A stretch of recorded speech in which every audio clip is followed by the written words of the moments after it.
In 1822, he challenged the New York Bar Association and passed the bar and became an attorney. He practiced law in upstate New York from 1822 to 1837 when he ran for the 25th Congress. He was elected to the 25th Congress, and one of his responsibilities, he was the chairman of the Territorial Committee. That Territorial Committee reviewed the applications of different territories to become states, and he took on the responsibility of Florida. Before he left Congress in 1839, he wrote the act that would propose so that Florida become a state. And then in 1839, he wasn't reelected. So he returned back to New York, and having been a congressman, they made him a judge. So when he went back to New York and started practicing law again in 1839, down here we had a gentleman by the name of Robert Reed, who was a judge over in St. Augustine, because at that time, Florida was divided in two different parts, Eastern Territory and the Western Territory. The Eastern Territory, the capital was St. Augustine. The Western Territory, the capital was Pensacola. And at that time, the judge, the federal judge, sat over in St. Augustine for the Eastern Territory. That was Robert Raymond Reed, and he was the judge up until the time that President Van Buren appointed him as the 4th territorial governor of Eastern Florida. That made a vacancy there in St. Augustine, and Van Buren asked Judge Bronson to come down to St. Augustine and become a federal territorial judge, which he did. He brought his wife, Sophronia, his daughter, Emma and Gertrude, and they all came down here and they moved to St. Augustine. That was in 1840. And he conducted court over there in 1840 up until the time of 1852. In 1852, Robert Raymond Reed, the territorial governor, had a son called Robert Raymond Reed III. And he was a land speculator. You know the nightclub, the Pulse nightclub down in Orlando that had the attack a couple years ago? He actually owned that property at one time. He also owned the property adjacent to the cathedral in Orlando, and he owned what they call the Palatka tract, which is right along the river here in Palatka. Well, the business that he had a couple partners, and they got a little bit over their heads and they weren't paying their bills, which you can't do. So his creditors wrote over to Judge Bronson and asked them to come over here. So he came over here in 1852, and he took possession of, as a trustee, of the land that Reed and his association owned, and he kind of divvied it up. For penance for being a bad boy, not paying his bills, Judge Bronson ordered that he would dedicate 2 acres of land to the Episcopal Church, and that's where our church stands now. That was built in 1884. This house, the construction started in 1853. Now let me tell you how that began. All of us men, when we make a good acquisition, we got to tell our wives about it. Oh, honey, I did so good. Well, he went back over to St. Augustine, and he told Sophronia he loved this place. This was the 10 acres he got his payment for having held that in trust. So he was telling her about this beautiful place that he called Sunny Point. Now, if you can close your eyes and imagine, there were no houses from here to the river. It's about 75 yards.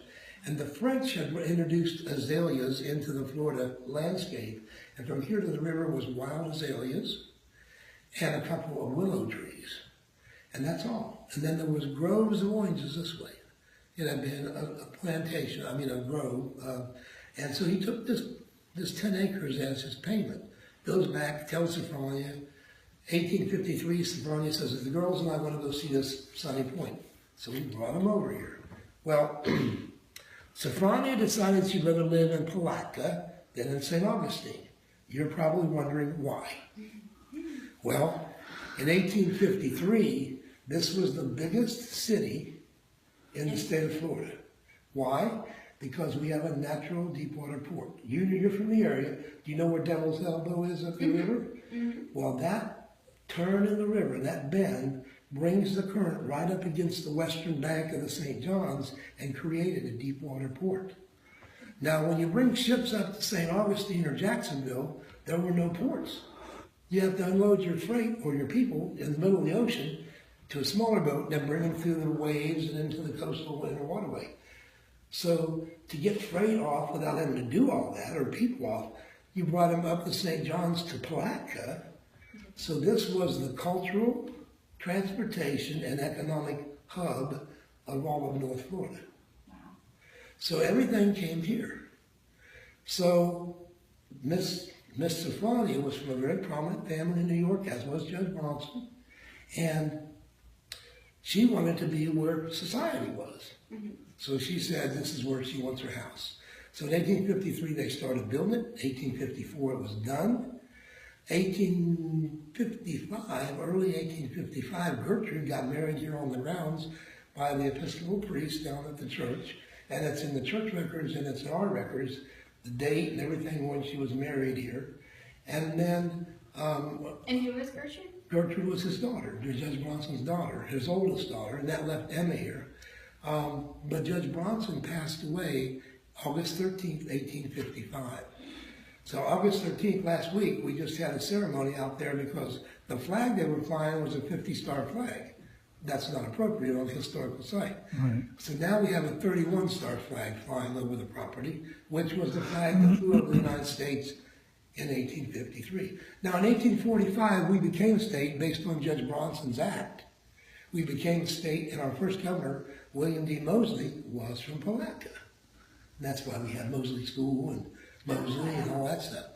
Well, Moseley lived here. Of course, we had Robert Raymond Reed Jr. and Robert Raymond Reed III and a guy by the name of Benjamin Putnam, who the county was named after. They were all protégés of Judge Bronson, so he would entertain them here in this house. Okay, up until August of 1855, this was the place to be.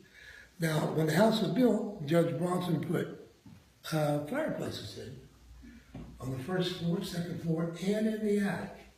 He was from New York, and he was anticipating it getting cold. But it didn't get cold. If you also look at the picture on the roof, it's designed to allow the snow to slide off. But we're still waiting on the snow. The fireplaces are shallow because they didn't burn wood. Wood is a valuable commodity in Florida.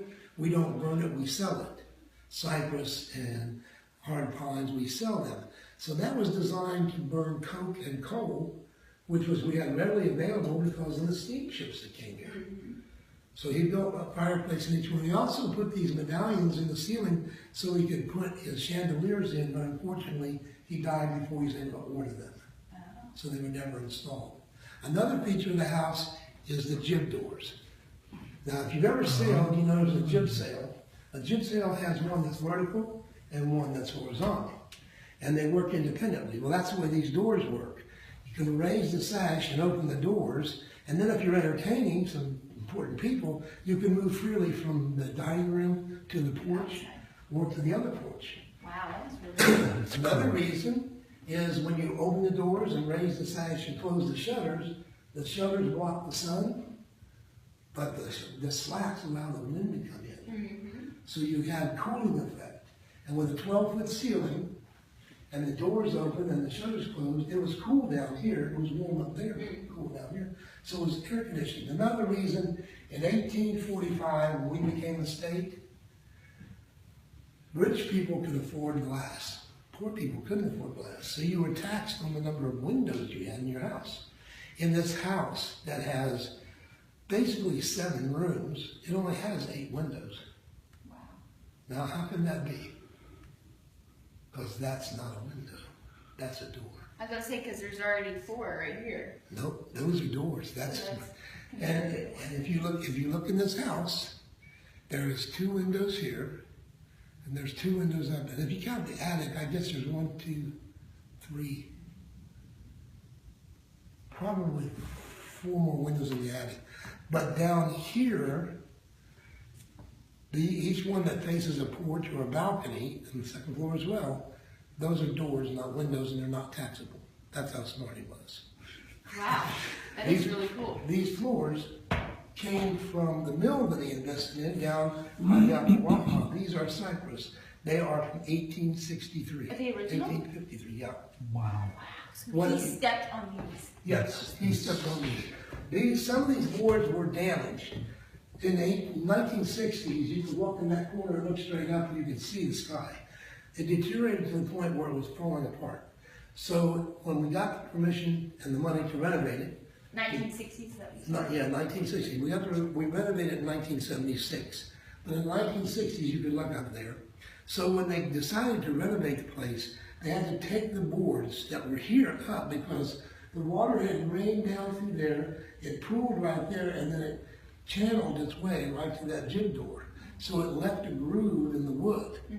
So what they did is they took the boards from this floor, they took those out of there to repair this floor, and then they made those boards consistent with the boards that were used in the addition, the second owner's addition of the house, which is back there, which is a 2-inch pine. They used that to replace these boards in the entryway, so it would be consistent. Are these chairs original? No, now everything, all the furniture in here, Mrs. Bronson took it when she left. Okay. But everything in here, the furniture is from 1853. It's from the 1850s, and it was donated by different people around the country. That's why if you go into different rooms, you'll see different pieces of art that were given to us. The people are not people that resided here, and just from that period. The other thing you'll see is that when we go upstairs, we get to the next period, there's bentwoods. You know what a bentwood is? I'll show you. Bentwoods are furniture that was made during the 1870s.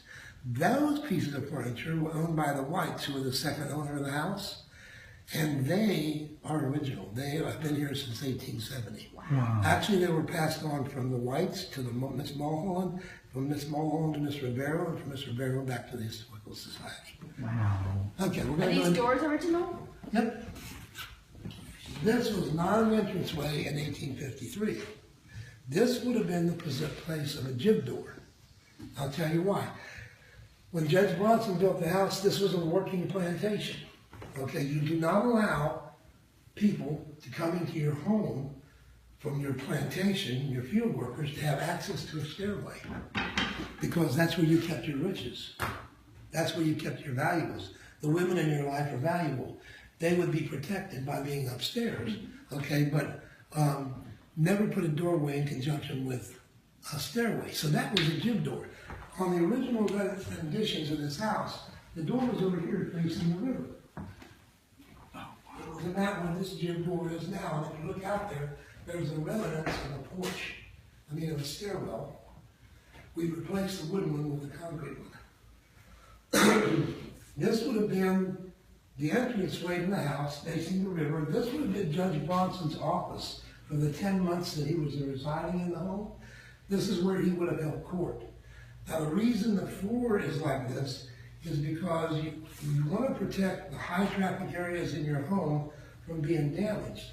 So this is canvas that was placed on the floor, and then it was painted with a primary color like green, as ours is here, and then it was trimmed in colors designated by the wife or the woman of the family, and it was made to look like carpet. If you look at the corners, it has those diamond patterns to make it look like carpet. And then they would cover it with shellac. Are you familiar with shellac? Mm-hmm. Okay. They'd cover it with shellac to protect it and make it hard, because the men that worked in the plantation were riding horses, and therefore they were wearing spurs. So that would damage the wood. Gentlemen of the period carried metal-tipped canes. Women protected their shoes by putting plates on the bottom. We used to call them taps on their shoes to protect them, because women's shoes are very delicate and very expensive.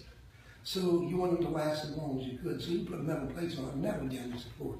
So anytime that any area that would be high traffic, you put this floor covering in. This floor, this room here was Judge Bronson's study, and so what he did was he would put around the family, when he was holding court, he would close these pocket doors to hold court, and the family would stay back here while he was holding court. The mirror here, it's from a hotel that was here. You know where Angels is? Mm-hmm. Okay. Where Angels is now on the subway, all the way up to the corner across from the James Hotel, that was the Putnam House Hotel. The Putnam House, that came from the lobby. The Putnam House burnt down in 1884, and that's why we had a smoke damage on it. Now, right now, in the city of Palatka, the greater area, East Palatka, Crystal Cove, and Palatka, we have about 800 to 1,000 hotel beds. Back in the 1800s, they counted not rooms, but hotel beds. And we have about 800 to 1,000 now. In the 1880s, this town had 6,000 hotel beds. 6,000.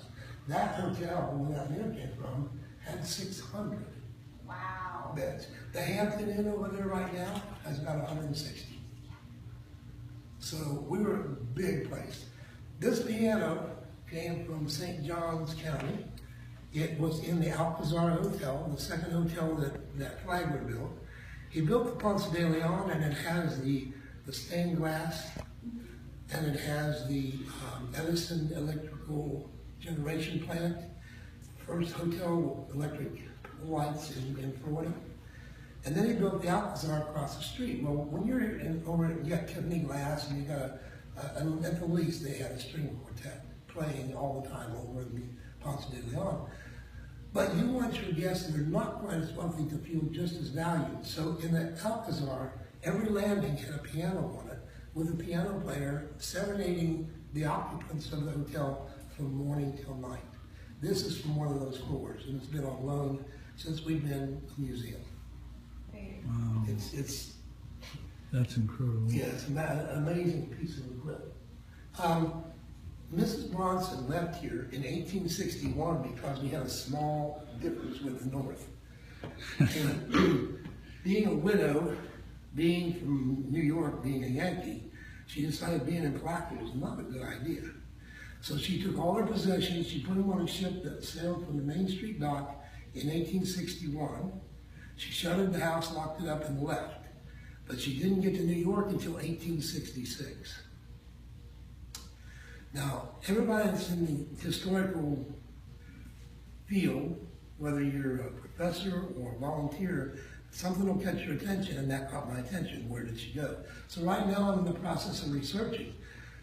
The general consensus, she probably left here, and at that point in time, the war was in fact underway. So when she left here, she might have made it to Jacksonville or Savannah or Charleston, but the ship was probably commandeered by one of the navies.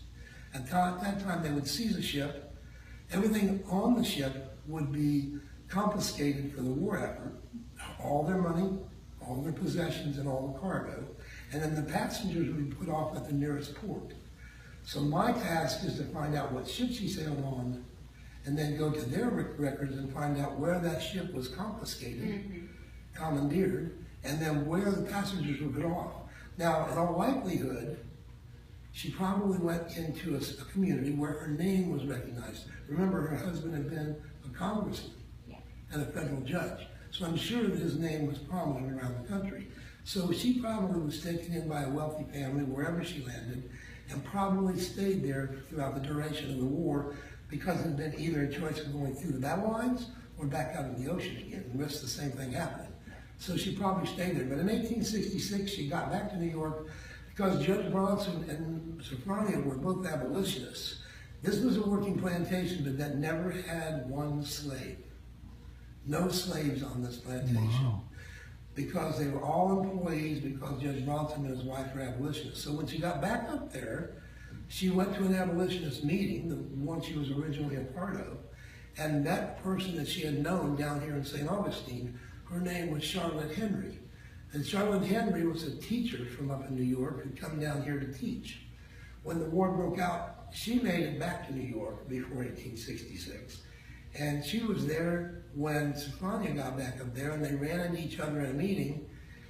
Sophronia was telling her about this beautiful place that she had in Palatka. So She didn't sell it. she kept it. So what she did is she asked Sophronia, she says, can I use the house for a school? Because once the war was over, you were legally allowed to educate black children. You could teach them math and history and reading and writing. So she wanted to come back down here and teach black children. It was called a freedmen's school. So Sophronia gave her the key and let her have the use of this house to open a freedmen's school in 1866. And it occupied as a freedmen's school from 1866 to 1869. 1868, excuse me. And in 1868, all government programs ran out of money, and so did hers. So, but for the time that she taught school here, good. Well, then enjoy. She taught school here from 1866 to 1868. She taught 80 black children and 3 white children. While she was here, come on in, sir. Would you care to join us?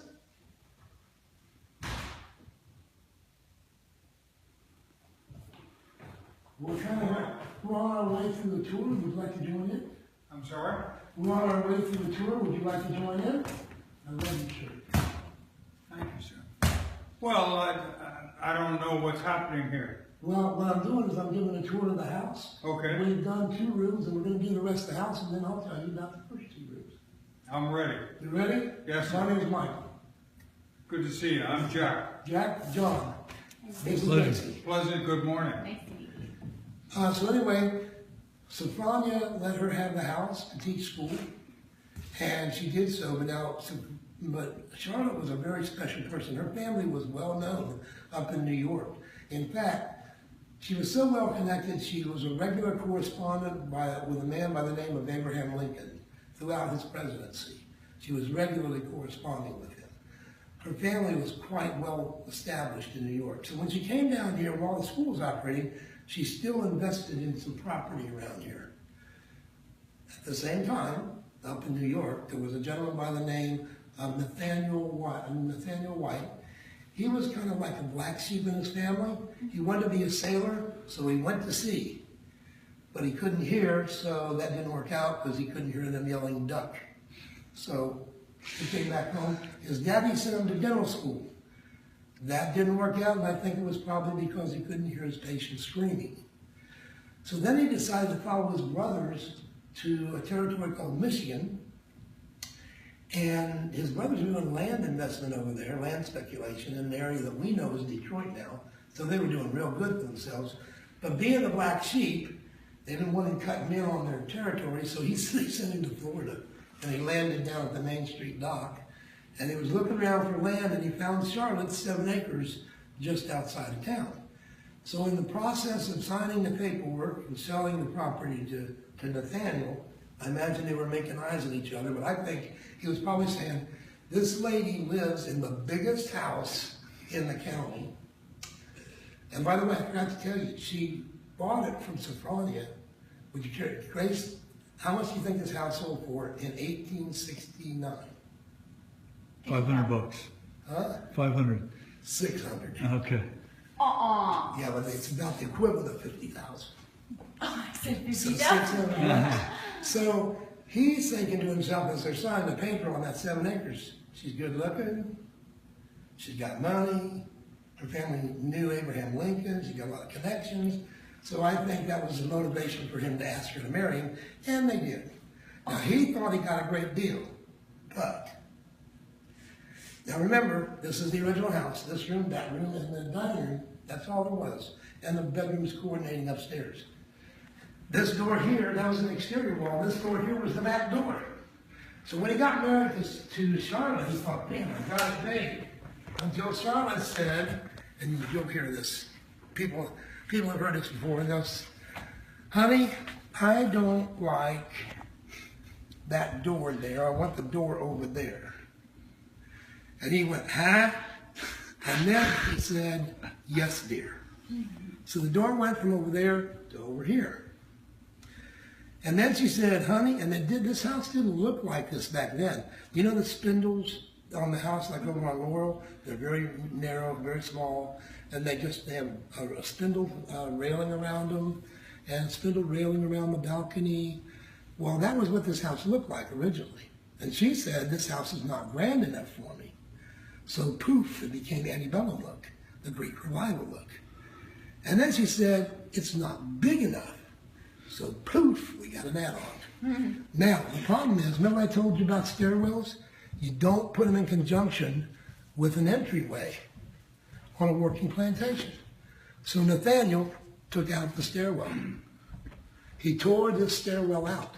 It left it with a real nice balcony underneath this grand hallway, but he didn't have a stairwell. But Charlotte was happy because she had this grand hallway. And then he took this wall out, when he took the stairwell out, said, come on in here. And when he built this, when he built this area, this is his addition, Nathaniel's addition goes from that wall to that wall into the back. Before, there was a boardwalk that went from this exterior door back to where the kitchen is there, and then that was the exterior kitchen. We never had a kitchen inside a house. Really? No, because there's too much risk of heat and fire. You don't want all that heat and cooking going into your house, and you don't want to have a fire, so you put the kitchen outside. Do you ever go to Salt Springs? Mm-hmm. You know where the market is in Salt Springs? That store that was closed and now it's reopened? I don't know. Well, What's the name of it? Do you know the name of it? it used to be an IGA. Yeah, I don't know. You talking about the Morgan Townsend house? Huh? You talking about the Yeah. Morgan Townsend? Okay. Yeah, that house has still got the exterior kitchen. Yeah, yeah, They yeah, moved yeah. that house from Lake George Right. to where it is now. Yeah. It took them a year rolling it on boards. I talked to that lady probably maybe 2 years ago. Yeah. And I was just doing a piece on it and I happened to be there. And she rolled up just when we were there. She said, can we help you? And I got into like an hour and a half long conversation with her. She's getting ready to maybe do a B&B or whatever. Oh, she sold it? So they sold the store, but they fenced off the house, so I think they're beginning to restore it. Okay, because it was Beautiful. oh, it's incredible. But it was all burnt out at that time. It was all, It's terrible condition. well, I didn't know they fenced it off. They That's, fenced it off, so they're gonna start. I'm glad I got to see it before they did that. So anyway, he put this addition on, and when he did, of course, the kitchen moved from there on farther back. But that wall wasn't there. That wall we put in the 1970s. So basically what they had was a real fancy shotgun house, where you could, from the front door to the back door was a straight shot. Right. Okay, but he put the stairwell in 1870, and he put this, which is a unique feature for the south, but not for the north, a curved wall, and a convex and a concave fireplace. Yeah, you don't see that. A convex fireplace on this side and a concave fireplace in the butler's pantry. Now, at that time, with this all open in here, the kitchen was out the back door, another 10 feet, so they wouldn't burn the house down.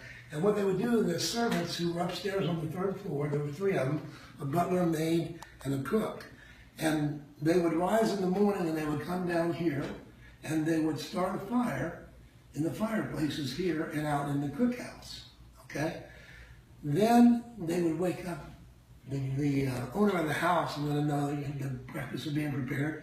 The cook would bring, I'm going to bring you in this way. The cook would bring the food in from this back door. This all wasn't here. This is a 1970s kitchen. Don't be jealous. This is a 1970s kitchen. This is the original wall. And here's the concave fireplace, which we were storing a mirror here for now. But there's the concave fireplace. It's the Now, outside. at that time, there would have been a sideboard here, and the sideboard would have been set up with all the dishes underneath it. Just the sideboard's like the one that's in the dining room. And then the butler they would bring the food in, the butler would plate the food, and then he would carry it into the dining room by going through this passageway. He'd come through here, and this, where the restrooms are now, used to be the pantry, where they kept all the pots, the cooking equipment, and the dried beans and all that stuff. This was the pantry. And he would carry the food either into the dining room, if it was a formal meal, or we believe they would have brought it in here It was just. if it was a morning, just the family, because this would have been the warmest place in the house in the morning, because it had 2 fireplaces in the area. So this we believe was where they had breakfast. Now this is something that's unique to this house. I don't know of it anywhere else. Remember I said that about the bentwood furniture? Mm-hmm. This is actually a bentwood fireplace. In the 1890s, we had 1870s, 1880s, 1890s, we had mills up and down from Yakuwaha to here. One of them was the Wilson Cypress mill, which was down by the city docks, right across from the Florida Furniture Factory. You know where that's at? On River Street. If you go straight River Street, on the right-hand side, you'll see an old torn-down factory. Like, okay. You know where that's Like at? brick. Uh-huh. Yep. Across from that is where the Wilson Cypress Mill was. The Wilson Cypress Mill was the second largest cypress mill in the world. And it was here in Palatka. This same time, in the 1870s, they started building bentwood furniture. This is a bentwood fireplace, which means each one of these boards were cut separately, and then they were steamed. And once they were steamed and became pliable, they would bend them, they would glue them and clamp them. And this is composed of all these boards to form this mantel. This is like that, and the one in the kitchen is like that too. They're independent boards that were bent and then glued and clamped to form this mantel. Now, when we restored the building in 1976, Florida State heard we were going to do it, and they wanted to do a dig here because this was, like I said, was the original site of one of the oldest native villages in the state of Florida. Because this was called, I can't even pronounce it, I usually say Palatka, but it was a longer name than that. And what it means is cattle crossing. Because when you're going north from here, this is the farthest you can go and feasibly, reasonably cross the river. Because from this point on up, it's over a mile wide. So you can't build a bridge in the 1800s a mile wide. So this was the only place you could do it. So when Florida State found out we were going to renovate this, they took the opportunity to dig. This is where the cistern for the original Bronson house was, when the kitchen was back there. So they excavated here. They did an excavation on this site of that well. And they went down to where they got through the Civil War memorabilia from 1866, 1865, 1861, and they kept digging and they found the Native American items that were down in there from the original village. Now, all those items that they discovered are not here in the house because anything, when you're doing an archaeological dig, belongs to the state of Florida. So it's either on display in Florida State, Miami, or UF, but it's not here. But I'm sure that if you find it, or if you ask them about it, they know, they probably have it in their archives and probably show it to you. Wow. But it all came from right there. And then they put it back, which was my time. So remember, this was what what the family used was this 2-inch board, and that's why we used the 2-inch board to replace the board we took out of the hallway. All right, we're going to go upstairs. But the original wood was in this room over here, right? Yeah, the original wood in this hallway here. Uh-huh. This was all the 6-inch Cypress. Right. But because that was so damaged, they took it up and just continued with 2-inch board in here. So that's original though, from That in there is 1850 original. something or other. Yeah, the stuff under the carpet in here was replaced. It was also pine. Right. I think part of it was Cypress, but it was replaced when we took up the old floor. We put the floor down and then we put the new flooring. That was donated by the old Hudson Mill that used to be here. Right. They used those canvas conveyors. They used canvas conveyors over in the paper mill. And so they donated all the canvas so we could recreate the floor that was there. Cool. So we're going to go upstairs. Y'all go ahead. After you. Go ahead. Thank you. Where did you get your shirt? What do you say that this is not the original floor? Right? No, this is 2-inch pine. It's donated by Nathaniel. That's a neat little deal right here. I don't know what they call it, but That's pretty cool. Is original. some All kind the of boards in there are original. There's passageway between the two rooms. damaged by water. The floor is yeah, that is. Oh, and closets. We got cool closets. Sweet. Very sweet. Some of the cypress out here. So I don't know why you'd want to go through there instead of just coming out here, but if you wanted to, you could do that.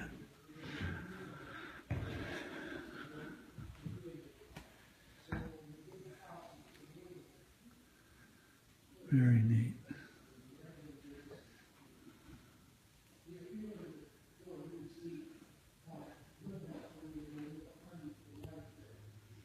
And we have the upstairs fireplace. This is a substantial structure by any measure, but certainly by the standard of the time. Okay, y'all, where did you go? We're in here, or I'm in here. Let me show you something. This is a unique picture of the house. Okay. Yeah, I saw A that. guy from American Cruise Lines, a tour guide, Sam Deputy, that runs Graphics 2 down in St. John's, he does tours for American Cruise Lines. He calls this the Mistress Walk. But it's not a Mistress Walk. And the reason I've been able to determine that is if you look to your left, my right, you see the door frame? It's 19th century. Look to the door on the right. Oh, yeah. That's 20th century. That tells you that door was not there. Right. So the only way to access this room in the 1870s and 90s Okay.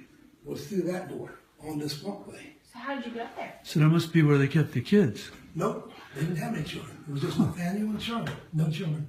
3 servants upstairs. This is Nathaniel's study. They Ah. would retire for the evening. They would go to their bedroom. Okay. Charlotte, being an intelligent woman that could read and write and prominent, would probably retire and write letters, read books, knit, crochet, whatever. And he would retire to his study over here for about 3 different reasons. Number 1, he could smoke. Number 2, he could drink brandy. And number 3, he could watch over his plantation. I'll show you why. That's not part of the tour, but I'll show you why. This is the, used to be the docent's quarters. Originally it was Nathaniel's study, and then it became the next door to the house. Her name was Mary Mulholland. She was a nurse who took care of Nathaniel and Charlotte both. And when she came here to live, Nathaniel gave up his study, and this became Mary's apartment. And then subsequently, when we restored the building, we had a docent that lived here, which was a bad mistake. And I'll point out some of his damages.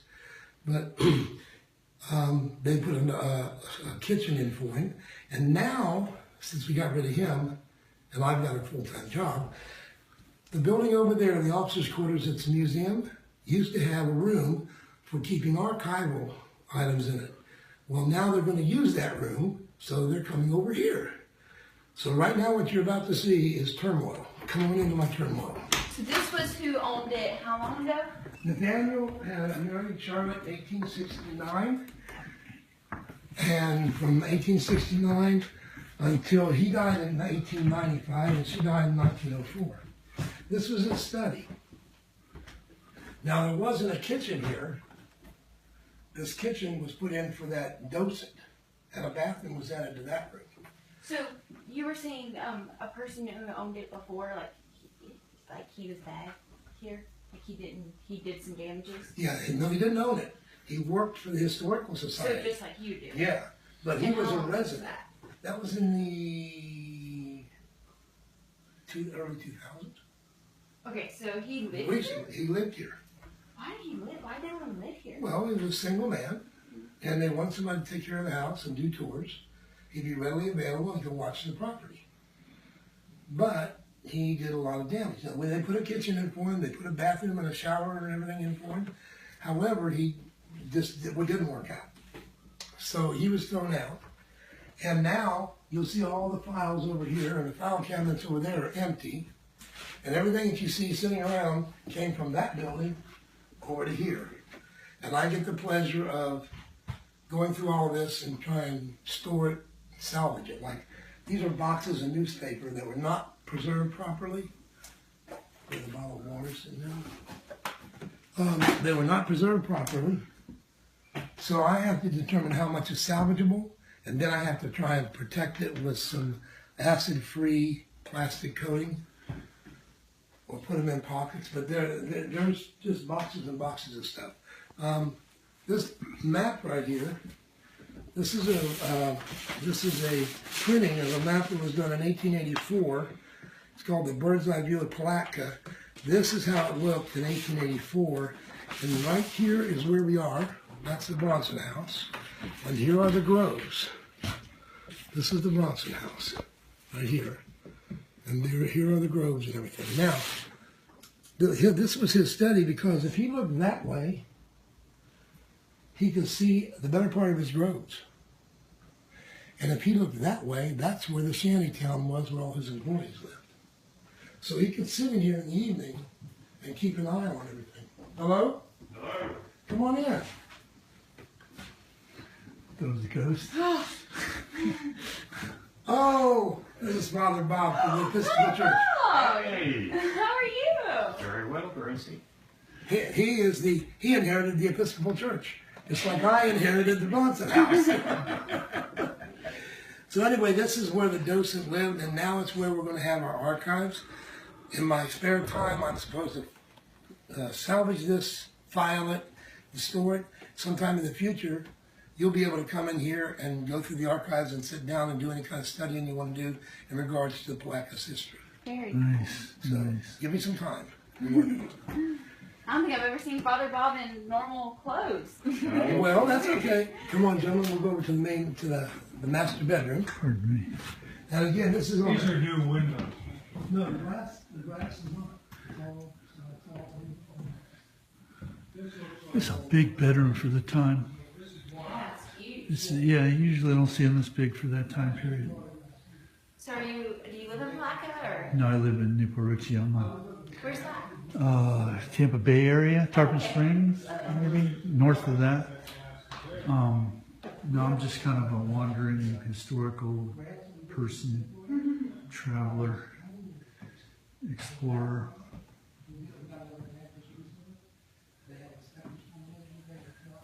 And there's the classic tall windows. We got a porch going on out here too. That's pretty cool.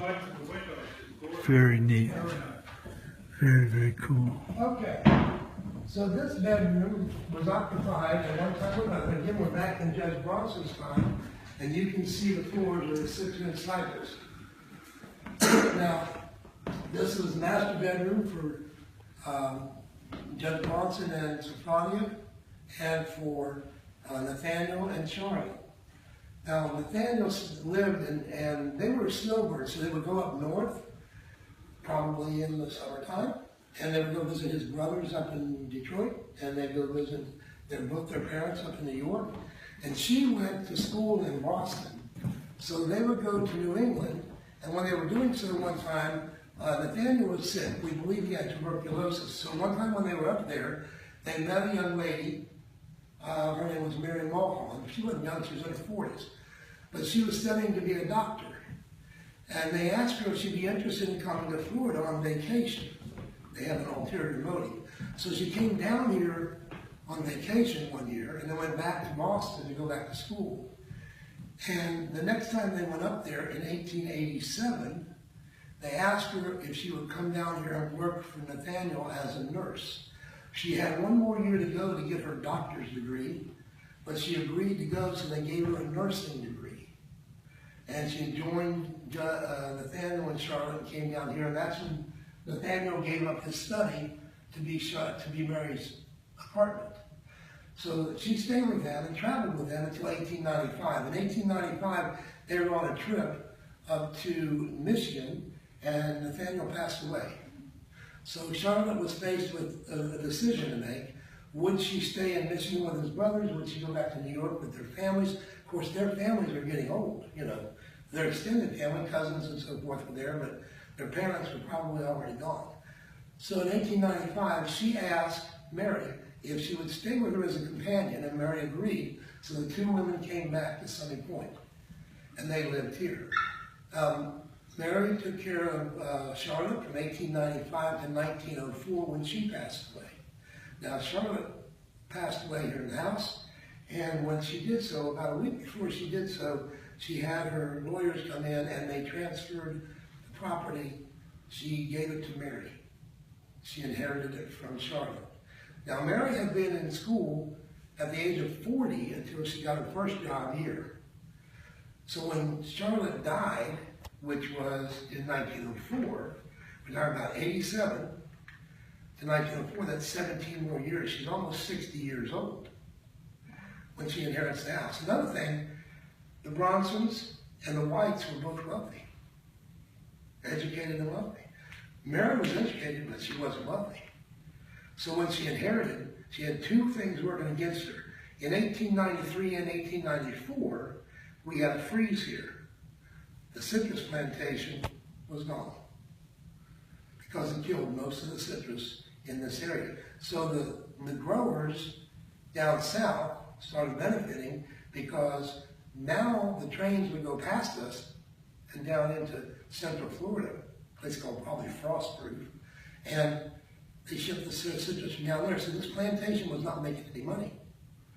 So now she inherits a plantation that doesn't have any citrus, and she's here by herself. From 1904 to 1910, she lived by herself.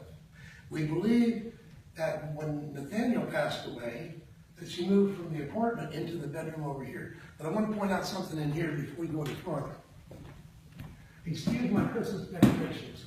They're supposed to go up in the attic, but I haven't got them there yet. This wall was not here when Judge Bronson built the building. The reason is this wall is blocking the jib door on the other side of it. Judge Bronson designed it so you come up these stairs and you could walk all the way to the window to go out onto the balcony. You would not have to let people into your bedrooms just to let them access the balcony. So this would not have been here. That way you would have had a hallway just like downstairs where you could walk out the jib door and go out on the balcony. But I have a feeling, once again, that Charlotte said, Nathaniel, I need a dressing room, a wardrobe. And poof, he put up a wall and she got a wardrobe. So that's where that comes in. Now, that's the stairwell to the servants' quarters. And look at the size of that door. Much smaller than the one we have down here.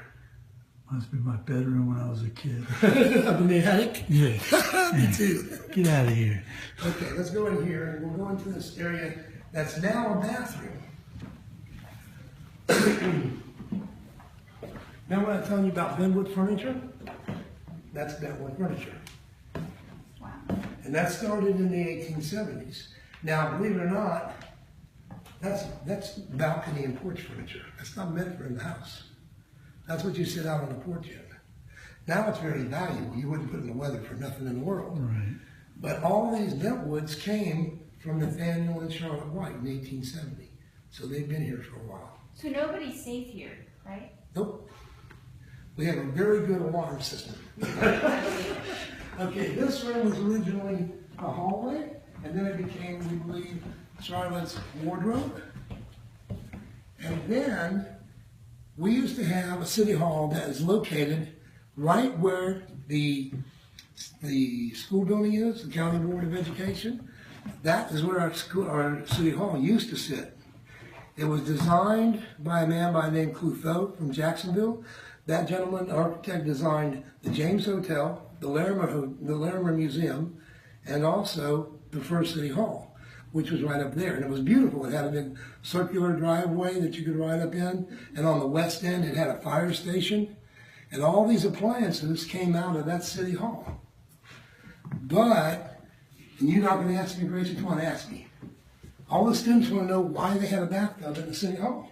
Yeah, I want to know that too. And what, like? Because there was a fire station and the firemen lived there. Oh, makes sense. And they had to have a bathtub when they came back from the fire. Makes sense.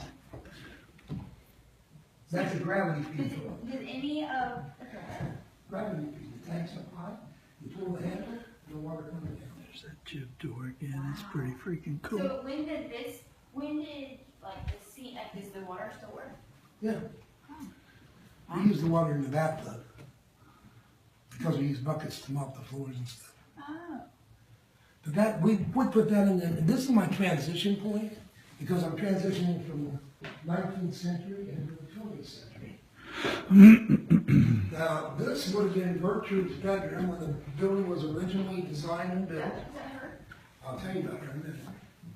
This would have been Gertrude's bedroom, and the bedroom in the back would have been Emmett's bedroom when Judge Bronson built the house. To show you how much he loved his daughters, the room in between the two would have been their wardrobe.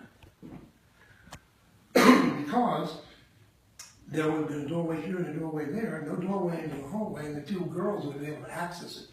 Now, why is it special to have a wardrobe in 1853? Because you got taxed based on the number of rooms you have in your house, too. So that's why they use these.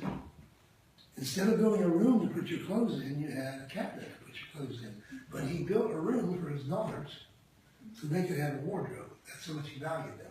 This was Gertrude's room. When Nathaniel passed away, Mary moved from the apartment over here into the main house. That's why we had it set up as Mary's room. This lady here is Mary Mulholland. This is Mary Mulholland's graduation certificate from the Boston College of Nursing in 1887. She took that certificate rather than staying there for another year and becoming a doctor. But she was fully qualified to take care of Nathaniel while they were traveling because she was almost a doctor. That picture, that portrait was done from this picture here. And we believe the lady here with the child is that young girl's older sister. Mary stayed here from 1904 to 1910 by herself. No servants. She couldn't afford servants because she was poor. So she did all the cooking, all the cleaning, all the yard work, everything. She did all of it, okay? So by 1910, she was pretty well worn out now. She's in her 60s, and she has this house to take care of. Well, there were a couple girls from down in Cuba during the Spanish-American War. They were orphaned, and the Episcopal Church brought them from Cuba into Florida and put them in an orphanage. Now, the only thing that this young lady ever said about the orphanage, it was not pleasant, and she didn't want to talk about it. But they ran away from the orphanage, and they came to Palatka to get on a boat to go north. Well, Mary heard about them being in town, and she approached the older sister, who at the time was 15, and she asked the older sister if she'd take a position as a maid. And she said she would on the condition that she could bring her little sister with her. So the two of them came here in 1910. That young lady was age 10 and her older sister was 15. They lived upstairs in the servants' quarters. 2 years after she took the job, she met a boy. That always happens. Don't be careful of that. That always happens. She met a boy and she decided to get married.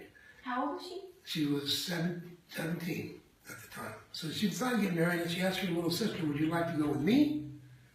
Or would you like to stay with Mary? And then think about it. Okay, I live in a big house, biggest house in the whole town. Yeah, no, I'll stay here. Thank you very much. So Mary let her stay here, and she let her move into this room. Okay, and she moved into that room. So is that? That young lady's name is Eldemira Rivera. She lived in this house from age 10. She stayed here until she graduated. This is her commencement announcement from Putnam High School. Oh, cool. In 1915. Oh, very neat. She was in school here for 5 years, and if you look at the commencement announcement, right here you will see Eldemira Rivera, and she spoke on an essay of American poetry in English. So she learned her lessons well. Wow. So Eldemira, when she graduated, Mary had made a promise to her sister that she would be educated. So she sold off some parcels of land. She always sold off land to pay taxes, but she sold off land so that Eldemira could go to the Florida College for Women. Do you know what that is? Florida State. Oh, I didn't know that. Yeah, you did know that in the back of your head. It was there, wasn't it? So she sent her to Florida State. Eldemira went there, and she graduated from Florida State. Mary was going to send her to Europe to go to school. However, there was a war that had just concluded over in Germany called the First World War.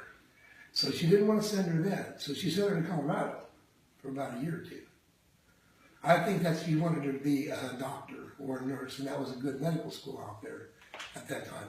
But anyway, she came back, and Mary sent her to Europe after the war had settled down, and she came back, and she went to Jacksonville, and she got a job at Robert E. Lee High School. We still got Robert E. Lee High School. She would stay down here on the weekends with her mom, and she would go back up there during the week to be with that school. When the First World War was going on, she came home, and when she did, she found the Red Cross flag hanging from the balcony. And Mary had let the Red Cross come in the front parlor and fold bandages and knit socks for the war effort. She also, now we're in 1918, 1917, now she's up in her 70s, and she's going out into the community and tending to the wounded that were returning from the war. So in 1935, she passed away. She left the house to Elmira. 1935, Elmira was living up in Jacksonville. She'd come down here periodically. She shuttered the house and checked on the house. But she was living in Jacksonville teaching. In fact, the 1940 census shows her as a resident of District 10 in Jacksonville. In 1941, when the war started, the Second World War, she came down here. She gave the keys to the Red Cross, and once again they hung the Red Cross banner from the balcony, and the women of the town folded bandages and knitted socks in the front parlor, just as her mother had done, her adopted mother. In 1935, her mother had passed away. 1941, she let the Red Cross have the keys. 1945, she shuttered the house and put it up for sale. And what does the Red Cross do? What does the Red Cross do? Well, now you know, like when you have hurricanes like Harvey out there, the Red Cross shows up with clothes and food and things, you know, shelters and things like that. Back then, the Red Cross did that, and also they tended to people that were wounded. They provided things for the war effort, like socks and bandages, and they just supported the community, basically, now. Back then, they supported the war effort and the community. But now they do things like when we have natural disasters and terrorist attack. Anything that happens, the Red Cross will be there to help, hopefully. So what did the Red Cross do back then? Folded bandages for the war effort. So what they do is they fold bandages and they put them in boxes and then send them to the war. They knit socks so that soldiers would have socks, because in the First World War, it was trench warfare. Do you know what that is?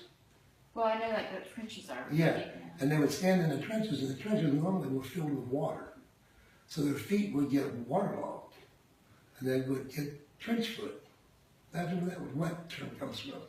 So anyway, just going to jump back a little bit to the 1880s. In the 1880s, when Mary first came here in 1887,